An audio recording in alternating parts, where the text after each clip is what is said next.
bien, je vous salue, chers frères et sœurs. Et je suis très, très heureux de vous retrouver. Oui, il est vrai, comme il a été rappelé, nous sommes une famille. Et ça fait chaud au cœur de retrouver notre famille, au moins une fois par semaine, pour partager. Parce que la semaine a été ce qu'elle a été pour chacune et chacun d'entre nous, avec des joies, avec des peines, avec des encouragements extraordinaires, avec des témoignages. Nous avons tous immanquablement expérimenté combien nous avons été aimés par notre Père, par son Fils, notre Seigneur Jésus-Christ, et combien nous avons bénéficié de la protection permanente, constante, jour et nuit, des saints anges. Alors je suis heureux de vous retrouver et j'espère que la semaine a été la meilleure possible pour vous tous. Et sans plus tarder, eh bien, écoutez, je vous invite à faire une courte prière avant de commencer. Merci.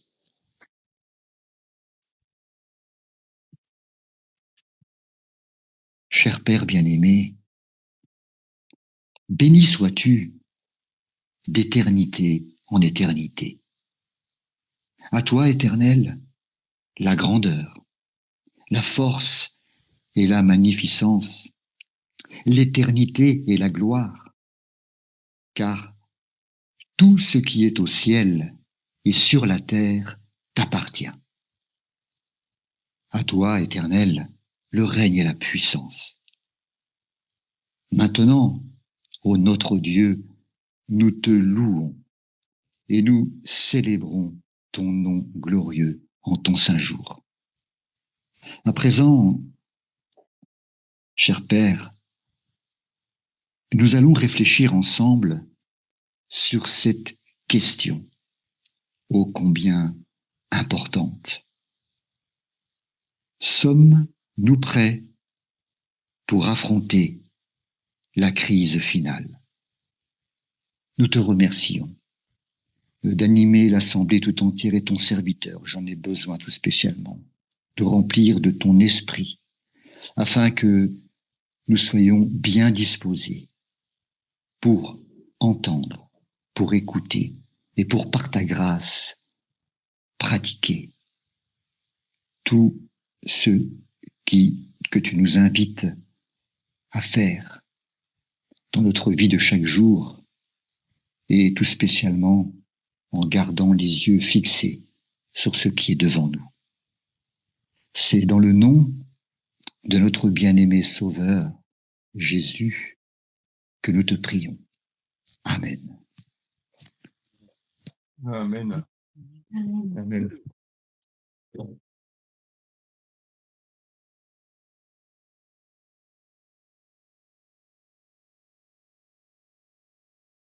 Je connais un frère âgé que j'apprécie beaucoup. Il aime et défend la vérité sur le Père et son Fils. Depuis quelque temps déjà, avant chacune de ses prédications, il cite un passage que l'on trouve dans le volume 5 du livre Testimonies for the Church, pages 9 et 10.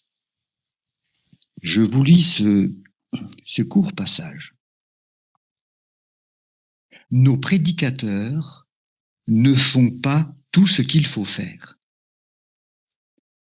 L'attention du peuple devrait être attirée sur les importants événements qui sont très proches. Les signes des temps devraient être gardés toujours présents dans leur mémoire. Les visions prophétiques de Daniel et de Jean prédisent une période de ténèbres et de décadence. Mais au moment de la fin, le temps dans lequel nous vivons maintenant, la vision doit parler, mais non mentir. Quand les signes annoncés commencent à arriver, ceux qui attendent et qui voient sont appelés à se redresser et à lever leur tête et se réjouir, car leur délivrance approche. Eh bien, aujourd'hui, nous allons suivre ce conseil, d'autant plus que les signes des temps s'accomplissent sous nos yeux. Un petit témoignage personnel. Tout récemment, il y a quelques jours, je me trouvais dans la région Vosges-Alsace, berceau de notre famille. J'étais en visite pour voir ma chère maman âgée de bientôt 96 années. J'ai eu, lors de ce déplacement, l'opportunité de pénétrer dans un camp de concentration implanté par le régime nazi en 1941 sur le territoire de l'Alsace, annexé par l'Allemagne nazie. Devenu le mémorial de Natzweiler-Struthof, il préserve la mémoire du seul camp de concentration nazi en France. 50 000 prisonniers y sont enregistrés. 32 nationalités y sont représentées. Les détenus sont majoritairement des opposants politiques ou des résistants. On estime entre 17 et 22 000 le nombre de morts. Des expériences médicales y ont été réalisées. Ce lieu est chargé d'émotions, car on y voit encore les stigmates de ce que l'homme est capable de faire. C'est vraiment très émouvant. J'y ai vu toute l'horreur contenue dans le cœur humain lorsqu'il est amené à faire subir les pires sévices à ses semblables, tout simplement parce qu'il ne partage pas la pensée commune du moment. Ce mémorial, comme son nom l'indique, est là afin que l'on n'oublie pas. Car lorsque l'on oublie le passé, on est amené à répéter l'histoire. N'est-ce pas ce qui est en train de se profiler à l'horizon sous nos yeux aujourd'hui, en 2025? Je vous assure que l'on ne sort pas, après une telle visite retraçant l'histoire dramatique du passé, pas si lointain, seulement 80 années en arrière. On n'en ressort pas sans ressentir au plus profond de soi un sentiment difficile à exprimer par des mots. Mais il y a quelque chose qui nous remue profondément de l'intérieur. Et je n'ai pu m'empêcher de me projeter vers l'avenir en considérant les événements qui sont devant nous, lorsque les autorités civiles et ecclésiastiques uniront leurs forces pour imposer à tous l'observation du dimanche, et où nous serons considérés comme étant la cause des effroyables convulsions de la nature, aussi bien que des luttes sanglantes qui désoleront la terre. À ce moment-là, le cœur humain, avec ses passions, ne sera plus adouci par l'huile de la grâce. Le Seigneur Jésus aura achevé son œuvre d'intercession et de purification. Il sera sorti définitivement du lieu très saint, du sanctuaire céleste. Une très courte parenthèse, dans quelques jours, nous sommes aujourd'hui donc le 18 octobre, et la semaine prochaine, le 22 octobre, eh bien, il y aura 181 années que notre Seigneur est entré dans le lieu très saint du sanctuaire céleste pour y faire la purification. Et je ferme la parenthèse. Après cette émouvante journée, j'ai été inspiré à préparer ce message. Sommes-nous prêts pour affronter la crise finale? Je vous invite, frères et sœurs, à prêter attention aux déclarations qui seront lues. Elles sont d'actualité et déterminantes quant aux choix, aux décisions que nous serons amenés à prendre dans un avenir proche, où il faudra se positionner face à une farouche adversité. Ceci dans le but de ne pas être trouvé non préparé, mais totalement prêt à affronter, par la grâce de l'Éternel, cette crise planétaire, finale et ses conséquences. Vous savez, pour cette présentation, je n'ai rien inventé. Notre Seigneur, par sa parole et par sa messagère, nous a adressé de multiples exhortations et encouragements, conseils et avertissements, afin que nous ne soyons pas surpris par l'intensité inégalée de la détresse qui va déferler et surprendre le monde entier. J'ai tout simplement extrait certains passages qui, je l'espère, fortifieront notre foi, notre espérance et notre assurance de manière à ce qu'elle soit plus forte, plus ferme, plus vaillante et déterminante que jamais. Nous pressons chaque jour à rechercher premièrement le royaume des cieux et sa justice. Mais, avons-nous bien compris la nature du royaume céleste, ou entretenons-nous toujours des ambitions terrestres comme les disciples? Vous vous souvenez, sans aucun doute, qu'une dispute éclata parmi eux pour savoir lequel serait le plus grand. Jésus les appela et dit aux disciples indignés: « Vous savez que ceux qu'on regarde comme les chefs des nations les tyrannisent et que les grands abusent de leur pouvoir sur elles. Il n'en est pas de même parmi vous. » Matthieu 20, 25 à 28. Dans les royaumes de ce monde, une position signifie augmentation de prestige. On dirait que le peuple n'existe qu'au profit des classes dirigeantes. Influence, richesse, instruction, autant de moyens pour les chefs de gouverner les masses. Aux classes supérieures de penser, de décider, de jouir, de régner, aux inférieurs d'obéir, de servir. La religion elle-même, comme toute autre chose, était une question d'autorité.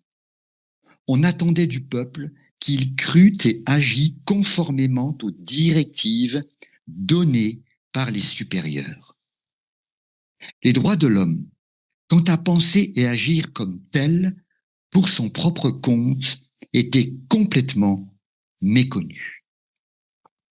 Le Christ voulait établir son royaume sur des principes différents. Il appelait les hommes non à exercer l'autorité, mais à servir, le plus fort devant porter les infirmités du plus faible. Jésus vivait sous un gouvernement corrompu et tyrannique. On voyait partout des abus criants, des extorsions, de l'intolérance, d'horribles cruautés. Cependant, le Sauveur ne tenta aucune réforme politique. Il n'attaqua pas les abus nationaux.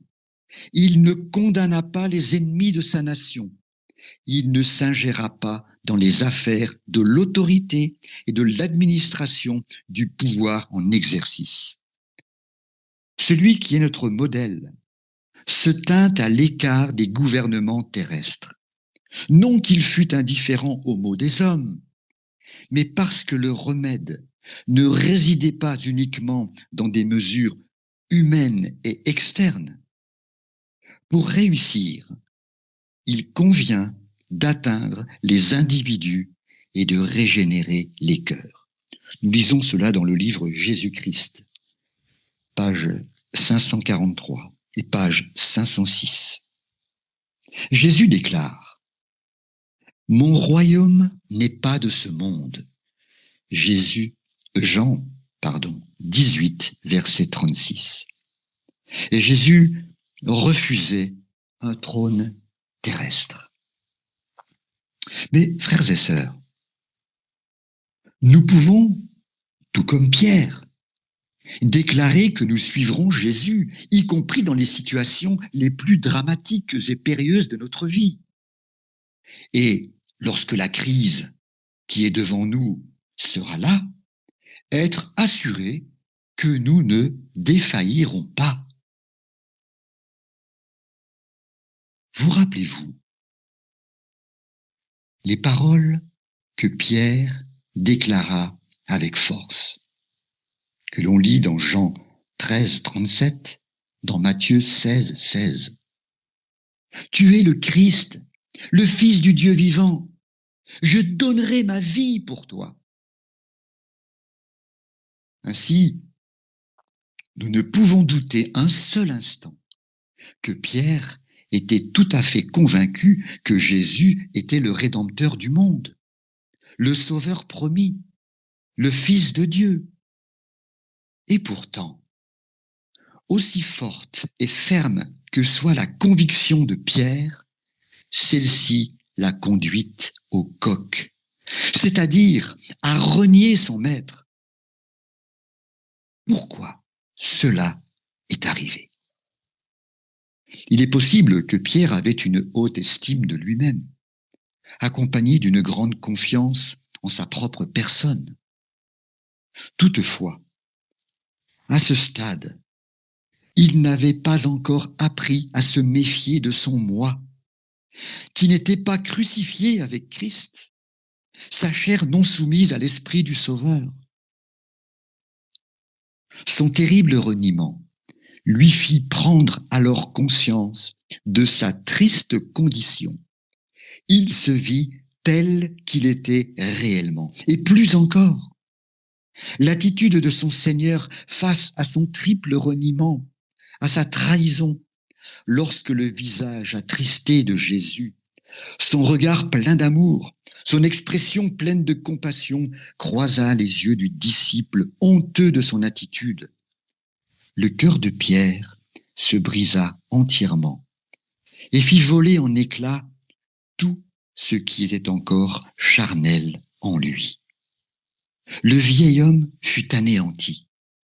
Les paroles de Jésus lui revinrent alors à l'esprit et réchauffèrent son cœur. « Simon, Simon, Satan vous a réclamé pour vous cribler comme le froment. Mais j'ai prié pour toi, afin que ta foi ne défaille point. Et toi, quand tu seras converti, affermis tes frères. » Luc 22, verset 32. Permettez-moi à présent de vous poser 3 questions auxquelles vous pourrez répondre dans le secret de votre cœur. Discernez-vous, dans le contexte géopolitique qui se dessine sous nos yeux, l'accomplissement de certaines prophéties nous indiquant que la fin de la grande tragédie touche à sa fin? Pensez-vous que dans ce contexte actuel, au travers de l'actualité planétaire que nous décryptons çà et là, relayée par les différents médias, par les réseaux sociaux, etc., pensez-vous que dans ce contexte actuel, nous pouvons remarquer que la détresse fond sur la terre en s'intensifiant un peu plus chaque jour? Et constatons-nous que les nations sont en train de s'irriter? Croyez-vous que, selon Apocalypse 13, la bête qui monte de la mer regagne du terrain et intensifie son autorité sur de nombreux peuples, nations, tribus et langues. Et voyons-nous la bête qui monte de la terre, ayant 2 cornes semblables à celles d'un agneau, la voyons-nous commencer à parler comme un dragon? Si vous répondez oui à ces questions, alors je vous invite à prier comme jamais, à jeûner, à tourner vos cœurs vers le Seigneur, car la porte de la miséricorde va bientôt se fermer pour toujours sur l'humanité. Écoutons les avertissements. Ne méprisons pas les prophéties.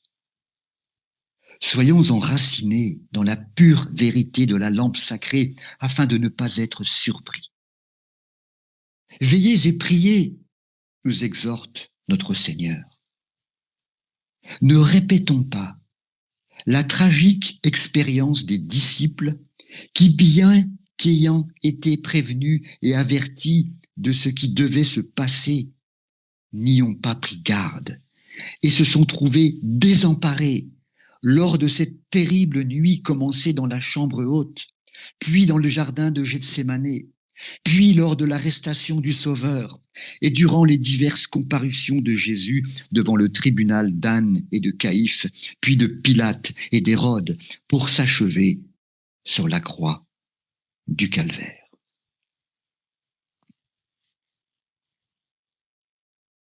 À présent, parcourons quelques textes et citations, dans un premier temps du livre La tragédie des siècles, les chapitres 37, 38, 39. À la loi et au témoignage. Si l'on ne parle pas ainsi, il n'y aura point d'aurore pour le peuple. Ésaïe 8, verset 20. La parole de Dieu est donnée aux croyants comme sauvegarde contre les faux docteurs et les esprits séducteurs. Satan se sert de tous les moyens pour empêcher les gens de se familiariser avec les Écritures, dont les déclarations claires et précises dévoilent ses desseins. Chaque réveil du peuple de Dieu est marqué par un redoublement d'activité de la part de l'ennemi.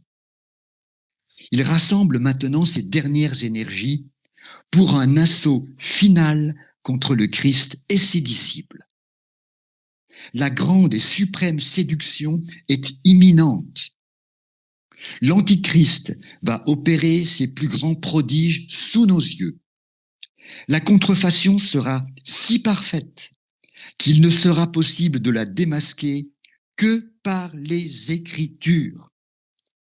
C'est, en effet, par ces dernières qu'il faut éprouver la nature de chaque déclaration et de chaque miracle.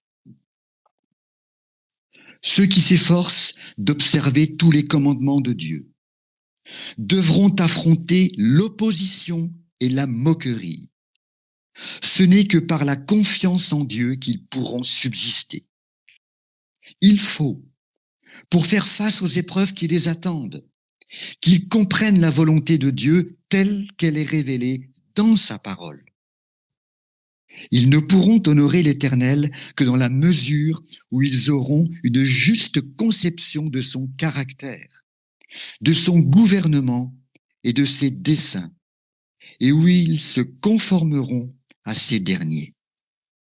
Seuls ceux qui se seront fortifiés par l'étude des Écritures pourront subsister au cours du dernier conflit.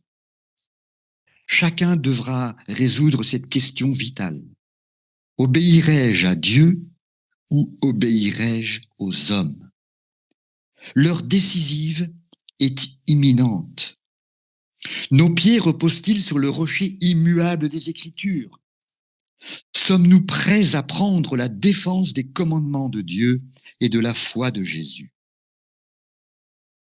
Peu avant sa crucifixion, le Sauveur annonça à ses disciples qu'il serait mis à mort et qu'il ressusciterait. Des anges étaient prêts à graver ces paroles dans le cœur des croyants. Mais comme ils attendaient un règne temporel et l'affranchissement de la puissance romaine, ils ne pouvaient supporter la pensée que celui en qui était concentrée toute leur espérance dut subir une mort ignominieuse. Les paroles dont ils avaient le plus besoin de se souvenir furent bannies de leur esprit.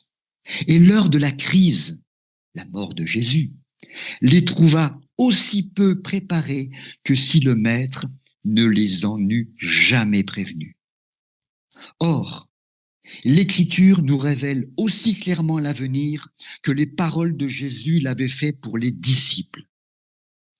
Les événements de la fin du temps de grâce et la préparation en vue du temps de détresse nous sont clairement annoncés.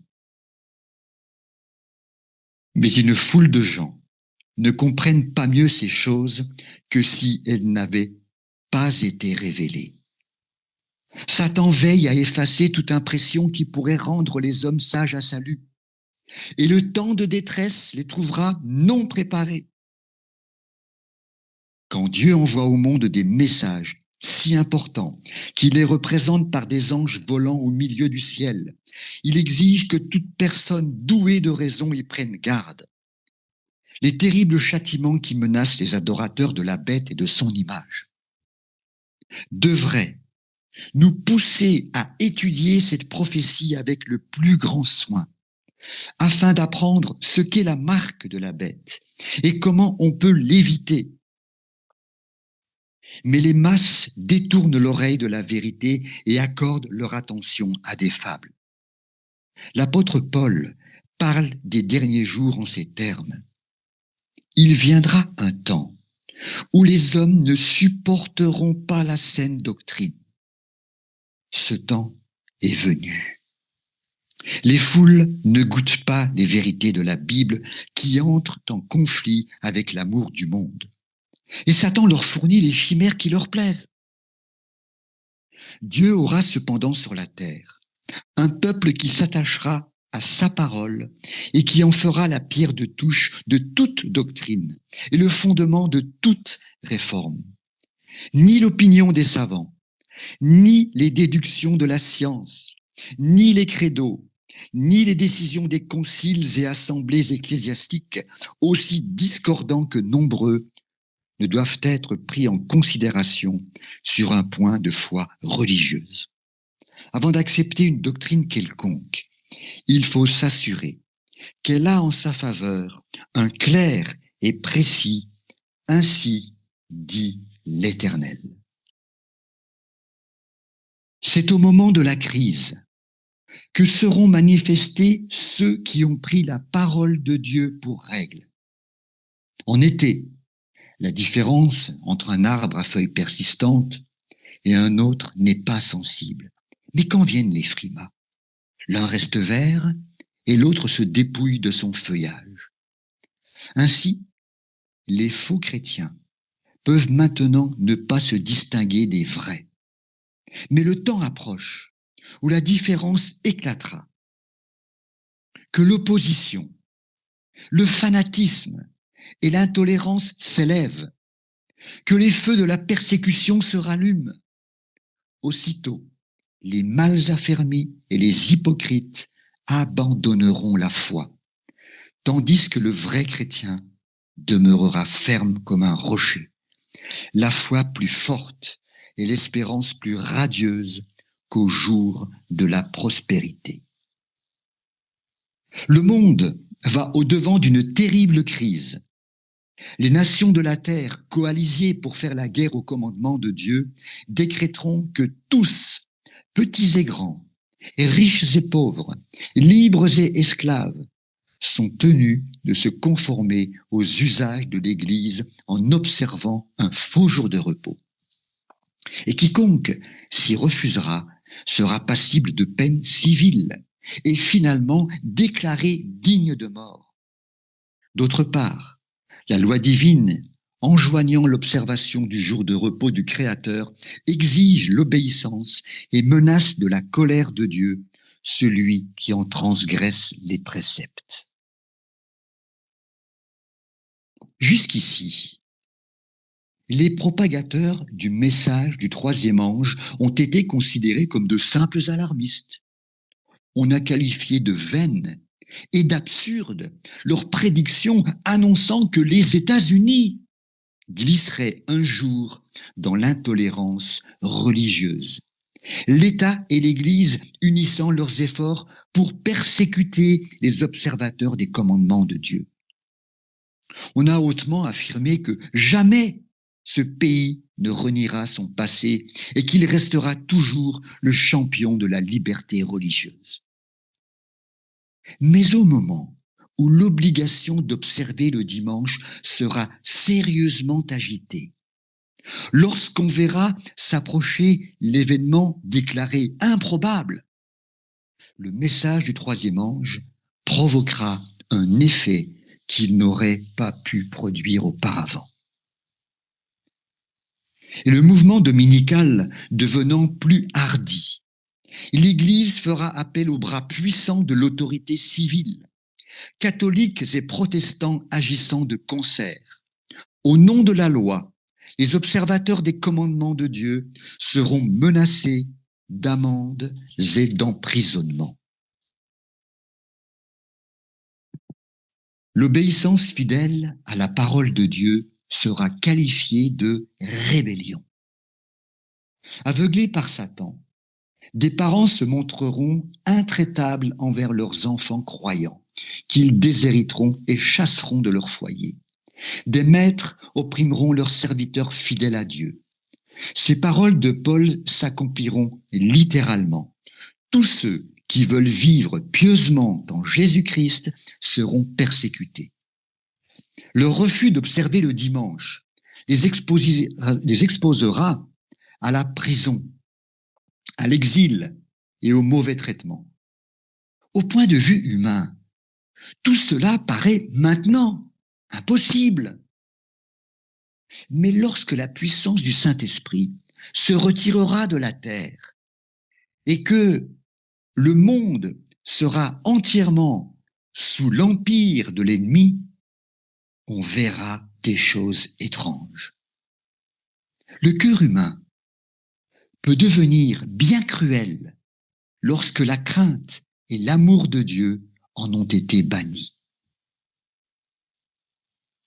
À l'approche de l'orage, un grand nombre de personnes ayant professé la foi au message du troisième ange, mais qui n'auront pas été sanctifiées par l'obéissance à la vérité, changeront d'attitude et passeront dans les rangs de l'opposition.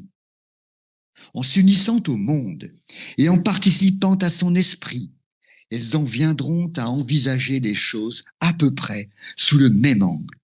Aussi, devant le danger, seront-elles toutes disposées à choisir le chemin le plus facile. Des hommes capables et éloquents, qui s'étaient réjouis dans la vérité,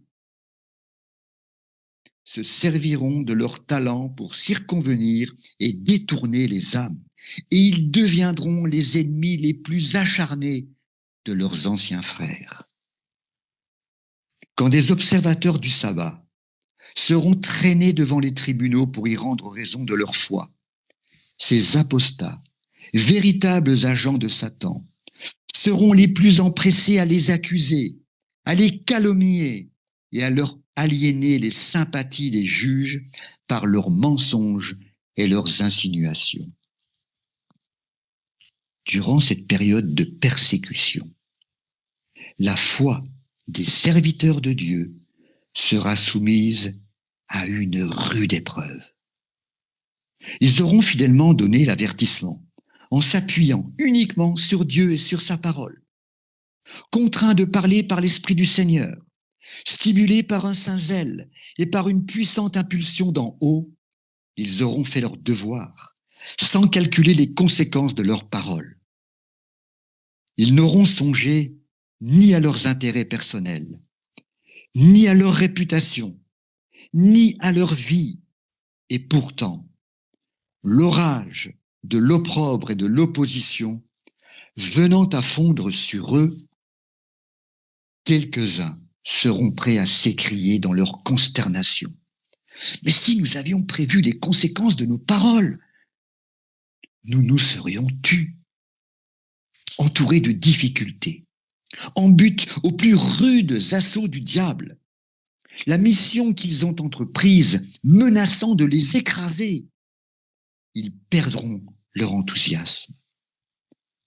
Mais, ne pouvant retourner en arrière, ils se jetteront dans les bras du Tout-Puissant, en se souvenant que leur parole ne venait pas d'eux, mais que c'est Dieu qui a mis dans leur cœur cette vérité qu'ils n'ont pu faire autrement que de proclamer. Lorsque l'opposition deviendra plus violente, les serviteurs de Dieu seront très perplexes. Ils se demanderont s'ils n'ont pas eux-mêmes précipité cette crise. Mais leur conscience et la parole de Dieu leur donneront la certitude qu'ils auront bien agi, et ils seront fortifiés pour supporter l'épreuve. Le conflit aura beau se prolonger et devenir plus âpre, leur foi et leur courage croîtront avec la tourmente. Leur déclaration sera: nous n'osons pas sacrifier la parole de Dieu pour obtenir la faveur du monde. Nous ne pouvons scinder sa loi en deux parties, dont l'une serait essentielle et l'autre secondaire. Le Dieu que nous servons peut nous délivrer. Le Christ a vaincu les puissances de la terre. Pourquoi redouterions-nous un monde déjà vaincu? Au moment où il quittera le sanctuaire, les habitants de la terre seront plongés dans les ténèbres. À cette heure lugubre, les justes devront vivre devant la face de Dieu sans intercesseur. Les restrictions qui pesaient sur les pécheurs étant levées, Satan exercera un empire absolu sur les impénitents irréductibles. La grâce divine sera parvenue à son terme. Le monde aura rejeté la miséricorde de Dieu, méprisé son amour et foulé aux pieds sa loi. Les méchants auront franchi les limites de leur temps de probation. L'Esprit de Dieu, auquel ils auront obstinément résisté, leur sera enfin retiré. N'étant plus protégés par la grâce divine, ils seront à la merci de Satan qui plongera alors les habitants de la terre dans la grande détresse finale. Les anges de Dieu, ayant cessé de tenir en échec la violence des passions humaines, tous les éléments de discorde seront déchaînés. Le monde entier passera par une catastrophe plus redoutable que celle dans laquelle périt l'ancienne Jérusalem.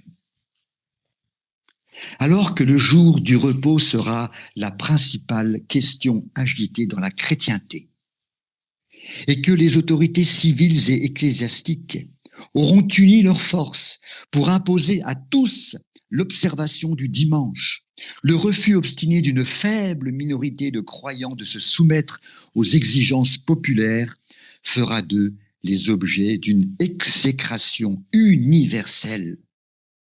On déclarera qu'on ne doit pas tolérer les quelques individus qui résistent à une institution de l'Église et à une loi de l'État, qu'il est préférable de les sacrifier plutôt que de plonger des nations entières dans la confusion et l'anarchie. Il y a 2000 ans, les chefs du peuple se servaient de ce même argument contre Jésus. Il est de votre intérêt qu'un seul homme meure pour le peuple et que la nation entière ne périsse pas, disait l'astucieux Caïphe. Cet argument semblera concluant. Un décret lancé contre les observateurs du sabbat du 4e commandement les déclarera passibles des châtiments les plus sévères et donnera au public, à partir d'une certaine date, l'autorisation de les mettre à mort. Le romanisme dans l'ancien monde et le protestantisme apostat dans le nouveau adopteront les mêmes mesures envers ceux qui honorent les statuts de l'Éternel. Le peuple de Dieu sera alors plongé dans les scènes d'affliction et d'angoisse que le prophète qualifie de temps de détresse de Jacob. Ainsi parle l'Éternel. Nous entendons des cris d'effroi. C'est l'épouvante. Ce n'est pas la paix. Pourquoi les visages sont-ils devenus pâles? Malheur, car ce jour est grand. Il n'y en a point eu de semblable. C'est un temps d'angoisse pour Jacob, mais il en sera délivré. Tandis que Satan accusera les enfants de Dieu, il lui sera permis de les assaillir de ses plus fortes tentations. Leur confiance, leur foi et leur fermeté seront soumises à rude épreuve. Il s'efforcera de les terrifier en leur présentant leur cas comme désespéré et la souillure de leur péché comme ineffaçable. Il espérera ainsi les faire succomber en reniant Dieu. Eux, en récapitulant leur passé, seront conscients de leur faiblesse et de leur indignité. Ils ne verront que peu de bonnes choses dans tout le cours de leur vie, et leur foi sera ébranlée. Bien qu'entouré d'ennemis résolus à l'écraser, le peuple de Dieu ne sera pas inquiet à cause des persécutions. Il craindra de ne s'être pas repenti de tous ses péchés et de s'être privé en raison de quelque faute du bénéfice de cette promesse du Sauveur. Je te garderai aussi à l'heure de la tentation qui va venir sur le monde entier pour éprouver les habitants de la terre. S'il avait l'assurance de son pardon, il ne reculerait ni devant la torture, ni devant la mort, mais il redoutera de perdre la vie par sa propre faute et de jeter l'opprobre sur le nom de Dieu. Le temps de détresse et d'angoisse qui est devant nous exige une foi capable de supporter la fatigue, les déplacements et la faim. Une foi qui ne faiblira pas sous l'épreuve. Une période de grâce nous est accordée pour nous y préparer. Jacob l'emporta parce qu'il fut déterminé et persévérant. Sa victoire est une démonstration de la puissance de la prière persévérante. Quiconque se saisira comme lui des promesses de Dieu, quiconque aura sa ferveur et sa persévérance remportera le même succès. Ceux qui ne sont pas disposés au renoncement et à la prière prolongée jusqu'à l'agonie, en quête de la bénédiction de Dieu, ne l'obtiendront pas. Lutter avec Dieu, qu'ils sont peu nombreux, sont ceux dont le cœur s'est laissé attirer vers le Seigneur avec toute l'intensité possible. Quand les vagues d'un désespoir inexprimable déferlent sur l'âme du suppliant, combien peu se cramponnent aux promesses de Dieu. L'époque de détresse, telle qu'il n'y en a point eu, est imminente. Il nous faudra alors une vie chrétienne que nous ne possédons pas maintenant et à laquelle l'indolence de plusieurs les empêchera de parvenir. Il arrive souvent que les difficultés soient plus grandes de loin que de près, mais ce ne sera pas le cas de la crise qui est devant nous. Les descriptions les plus palpitantes sont au-dessous de la réalité. À ce moment-là, toute âme devra subsister seule devant Dieu. Même si Noé, Daniel et Job se trouvaient dans le pays, je suis vivant, dit le Seigneur, l'Éternel.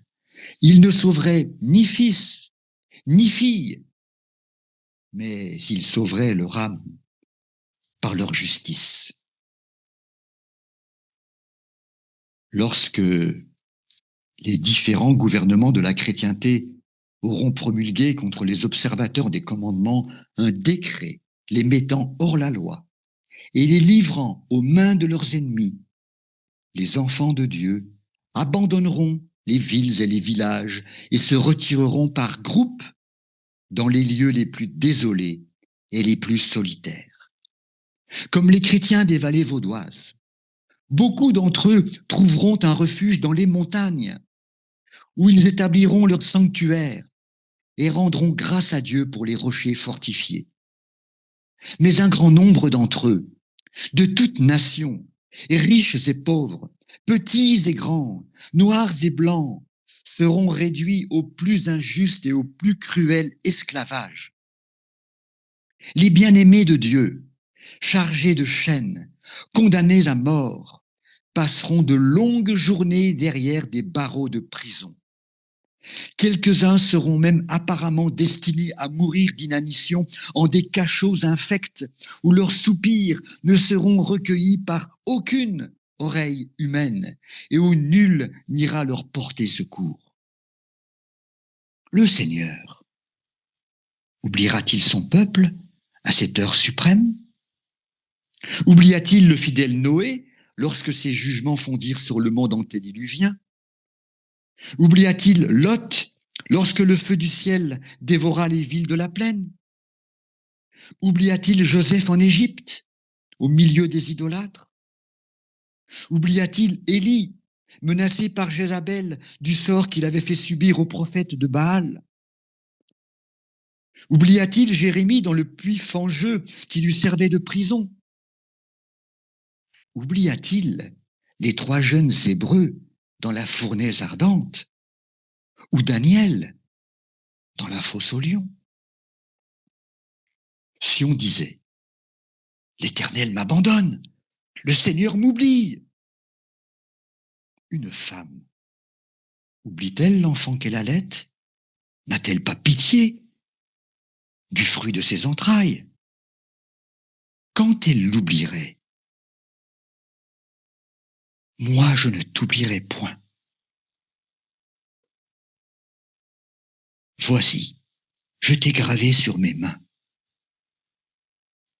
L'Éternel des armées a dit, celui qui vous touche, touche la prunelle de mon œil. On pourra incarcérer les enfants de Dieu, mais les murs de leur prison ne seront pas assez épais pour interrompre la communion de leur âme avec leur Sauveur. Celui qui voit toutes leurs faiblesses et qui connaît toutes leurs épreuves est supérieur aux puissants de la terre. Ces prisons deviendront des palais. Les anges y apporteront la lumière et la paix du ciel. Les sombres murs des cellules, occupés par des âmes ferventes, seront illuminés de la lumière d'en haut, comme le furent ceux de la prison de Philippe, où Paul et Silas priaient et chantaient les louanges de Dieu.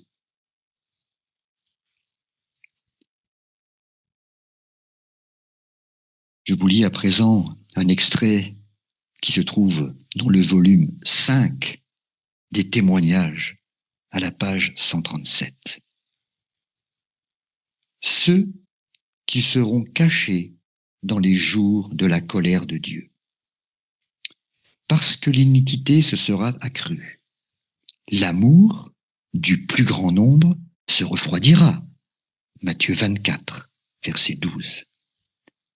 L'atmosphère même est polluée du péché.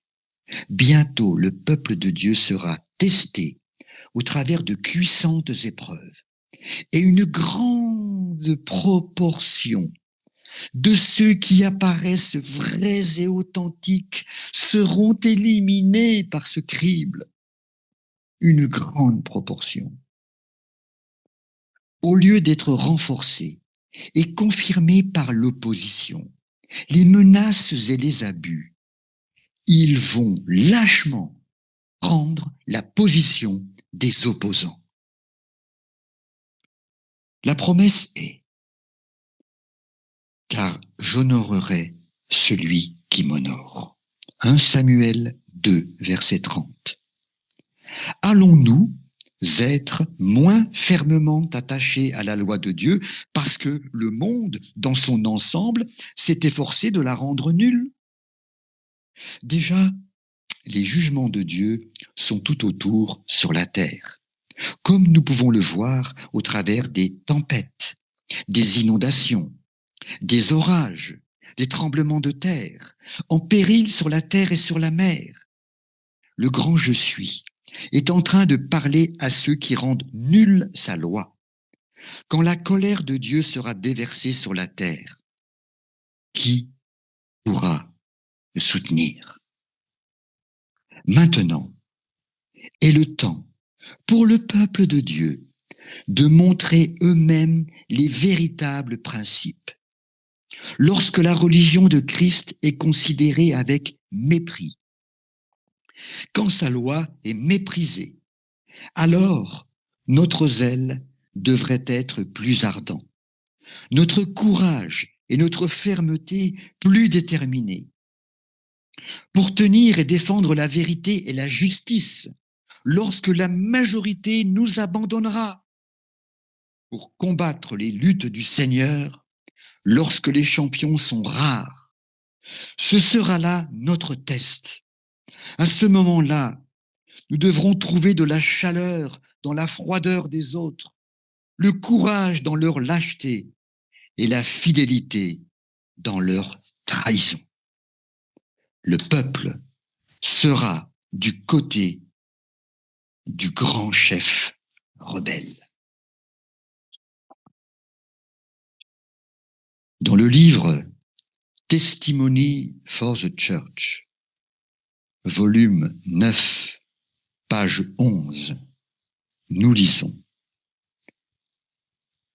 nous vivons au temps de la fin. Les signes des temps qui se succèdent rapidement déclarent que la fin est très proche. Les moments que nous vivons sont solennels et importants. L'Esprit de Dieu se retire petit à petit, mais sûrement de la terre. Des plaies et des jugements tombent déjà sur ceux qui méprisent la grâce de Dieu. Les calamités sur terre et sur mer, l'état troublé de la société, les bruits de guerre sont obsédants. Ils annoncent des événements de grande ampleur. Les agents maléfiques rassemblent leurs forces et se fortifient. Ils se fortifient pour la dernière crise. De grands changements surviendront bientôt dans notre monde. Et les derniers mouvements seront très rapides. Je répète, les derniers mouvements seront très rapides. La condition des choses dans le monde montre que des temps de troubles sont déjà devant nous. Les médias annoncent que dans un proche avenir, il y aura de terribles conflits. De vols audacieux seront fréquents. Les grèves sont fréquentes. Des vols et des assassinats sont commis à chaque moment. Des hommes sans goût de vice et chaque espèce de péché règne. L'ennemi a réussi à pervertir la justice et à remplir le cœur humain du désir d'un gain sordide.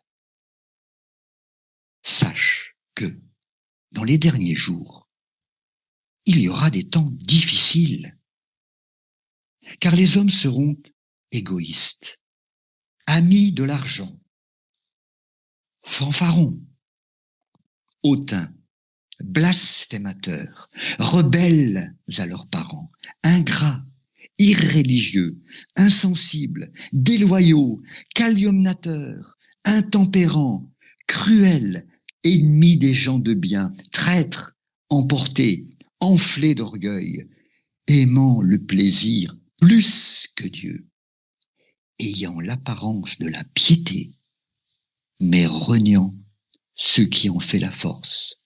Ça, c'est dans 2 Timothée, au chapitre 3, des versets 1 et 5.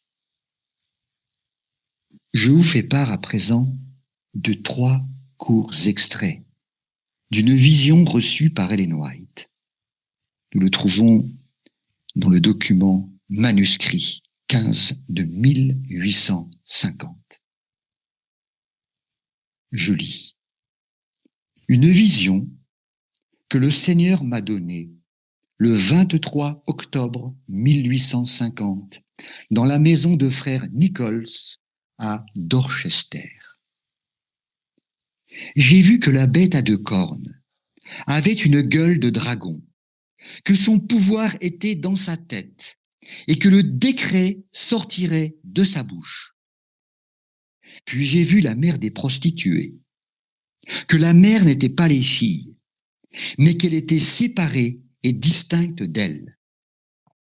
Elle a eu son jour, et il est passé, et ses filles, des sectes protestantes, allaient ensuite monter sur scène et agir dans le même esprit que la mère avait quand elle persécutait les saints.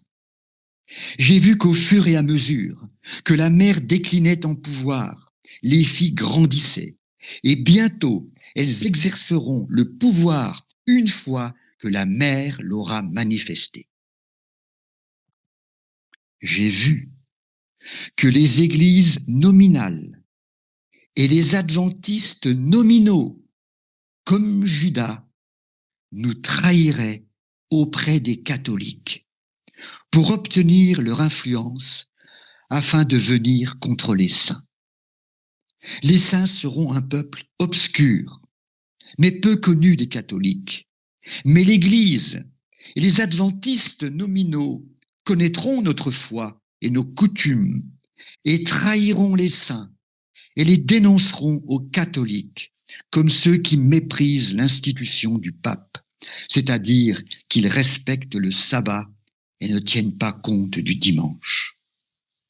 Ensuite, les catholiques demandent aux protestants d'aller de l'avant et de publier un décret stipulant que tous ceux qui n'observeront pas le premier jour de la semaine au lieu du 7e seront tués. Et les catholiques, dont le nombre est important, se tiendront aux côtés des protestants. Les catholiques donneront leur pouvoir à l'image de la bête, puis les protestants travailleront comme leur mère a travaillé avant eux pour détruire les saints. Mais avant que leurs décrets ne portent leurs fruits, les saints seront délivrés par la voix de Dieu. Frères et sœurs, il y a des moments où la vie chrétienne semble entourée de dangers et où le devoir paraît difficile à remplir. L'imagination place devant nous le précipice, l'esclavage ou la mort. Cependant, la voix de Dieu se fait entendre clairement. Avance. Il faut obéir à cet ordre, sans se préoccuper du résultat, même si nos yeux ne peuvent percer l'obscurité et si nous sentons les vagues glacées atteindre nos pieds. La foi, vous le savez, chers frères et sœurs, n'est pas la certitude de la connaissance immédiate, mais une ferme assurance des choses que l'on espère et une démonstration de celles qu'on ne voit pas. Hébreux 11, verset 1.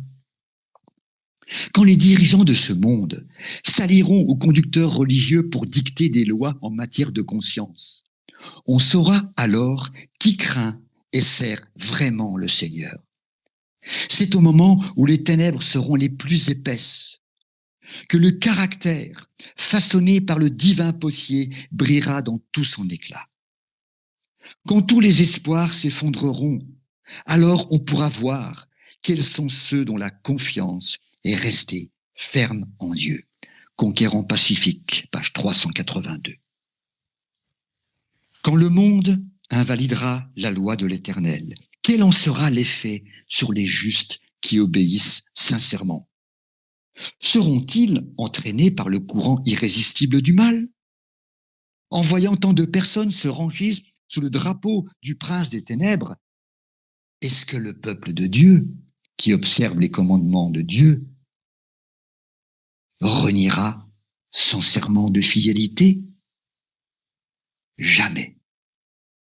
Pas un de ceux qui demeurent en Christ n'aura une défaillance ou ne tombera. Ses disciples s'inclineront devant une autorité supérieure à tous les potentats de l'univers et lui obéiront. Maranatha, page 28.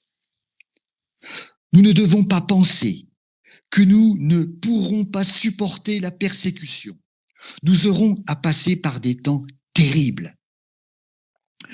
Le vrai chrétien demeurera ferme comme un rocher, la foi plus forte et l'espérance plus radieuse qu'au jour de la prospérité. Maranatha, 195 et 194.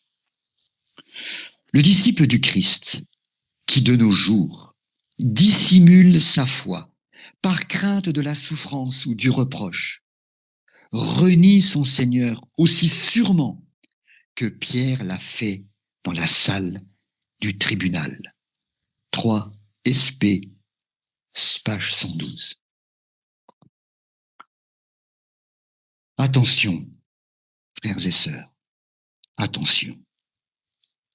Il en est beaucoup qui assistent à des services religieux, qui sont instruits par les serviteurs de Dieu, qui reçoivent des instructions des ministres de Dieu, qui se sentent grandement fortifiés et bénis, et qui pourtant, parce qu'ils ne sentent pas la nécessité de veiller et de prier en retournant chez eux, rentrent dans leur maison sans être meilleurs que lorsqu'ils en sont sortis.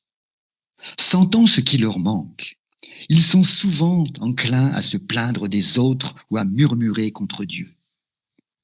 Mais ils ne se reprochent pas d'être la cause de leur propre chagrin et du malaise de leurs esprits. Ils ne devraient point penser aux autres. La faute est en eux-mêmes. Ils causent, plaisantent et passent leur temps en entretien frivole jusqu'à ce qu'ils aient éloigné leur hôte céleste. Ils ne peuvent en blâmer qu'eux-mêmes. Chacun a le privilège de retenir Jésus auprès de soi. Ceux qui le font doivent avoir des paroles choisies et assaisonnées de grâce. Ils doivent habituer leurs pensées à s'occuper du ciel. Alors, comment pouvons-nous retenir Jésus auprès de nous? Voilà, frères et sœurs, un conseil qu'il est, je pense, judicieux de mettre en pratique. Il serait bon que chacun de nous passe 1 heure par jour à relire la vie du Christ de la crèche à la croix. Nous devrions en examiner chaque détail et par l'imagination en revoir chaque scène, surtout celle de la fin de sa vie sur la terre. En relisant ses enseignements et le récit de ses souffrances, de son sacrifice infini pour nous racheter, nous fortifierons notre foi, nous vivifierons notre amour et nous comprendrons mieux l'esprit qui animait notre Rédempteur. Jésus-Christ, livre Jésus-Christ, page 67. Le faisons-nous, chers frères et sœurs? Le faisons-nous réellement? Le faisons-nous régulièrement? Ou donnons-nous encore la priorité aux choses de ce monde? Le Père, par son Fils, dans son amour, nous a révélé ce qui va arriver dans les derniers jours pour que son peuple ait la possibilité de se préparer face à l'opposition et à la colère. Nous lui en sommes très reconnaissants et nous prions afin que tout ce qui vient d'être dit ne demeure pas seulement une simple théorie, mais se révèle d'une manière pratique dans nos vies personnelles et influence nos choix nos décisions. C'est la prière fervente et confiante que votre serviteur adresse au Dieu du ciel. Que sa bénédiction soit sur nous tous et sur nos familles que nous représentons. Amen. Amen. Eh bien, je vous invite à prier, frères et sœurs. Amen. Amen. Prions ensemble.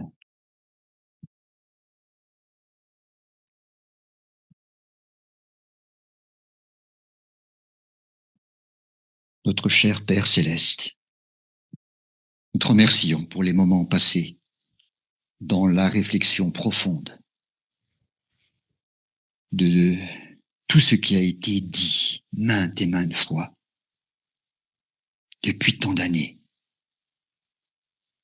pour que nous ne soyons pas surpris. Maintenant, nous arrivons au dénouement de la crise,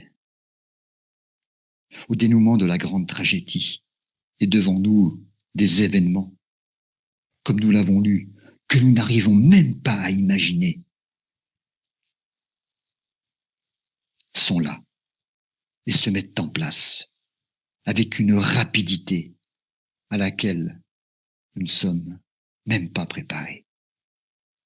Quel étrange parallèle, Père, entre la première venue de ton Fils et son proche retour, dans le fait que si peu se préoccupe d'être prêt pour cet événement prodigieux.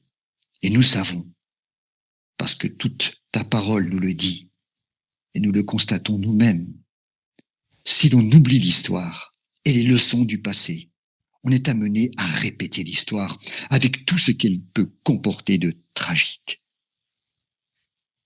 Merci, infiniment merci, cher Père, pour nous avoir offert la lumière du monde qui éclaire tout homme. À la veille de la deuxième venue en gloire de notre Sauveur, ton Fils, nous ne voulons pas répéter l'histoire du passé en n'étant pas prêts pour accueillir notre Roi dans sa beauté. Notre Père, nous t'offrons notre louange, notre supplication, au nom du Prince de la paix, le Seigneur Jésus. Amen. Amen.